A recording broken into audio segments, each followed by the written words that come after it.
খবরে দেখলাম পশ্চিমবাংলার মুর্শিদাবাদ জেলার বহরমপুরে একটি বেসরকারি হসপিটালে প্রায় 2.5 বছর ধরে একটি নার্স ডিউটি করছিলেন।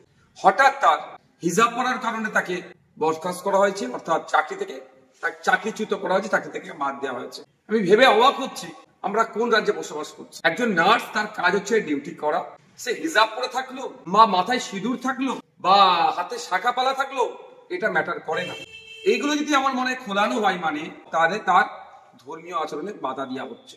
আমরা কোন রাজ্যে বসবাস করছি? এই দিন দেখার জন্য কি সংখ্যালঘু মুসলিম সমাজের মানুষেরা, ধর্মনিরপেক্ষ মানুষেরা তৃণমূলকে ক্ষমতায় তৃতীয়বারের জন্য এনেছিল? এই যেন মনে হচ্ছে অঘোষিত বিজেপি রাজ্যে আমরা বসবাস করছি। কখনো ওয়াকফ আন্দোলন করতে গেলে আটকানো হচ্ছে, কখনো তিলোত্তমার বিচার ঠিকঠাক বিচার চাইতে গেলে মিথ্যা মামলা দেওয়া হচ্ছে, একের পর এক 26,000 চাকরি বাতিল হচ্ছে দুর্নীতির জন্য। ঠিক উত্তরপ্রদেশের চাকরি দুর্নীতিতে বাতিল হয়েছে, কেন অঘোষিত বিজেপি রাজ্যতে আমরা বসবাস করি। আমরা এই কাণ্ডের জন্য চরম ধিক্কার নিন্দা জানাচ্ছি। অবিলম্বে স্বাস্থ্যমন্ত্রী তথা মুখ্যমন্ত্রীকে এই বিষয়ে হস্তক্ষেপ করতে হবে, এর কড়া একটা বিহিত করতে হবে। বাংলা হান্টের আরো খবর দেখতে নজর রাখুন। বাংলা খবর মানেই বাংলা হান্ট।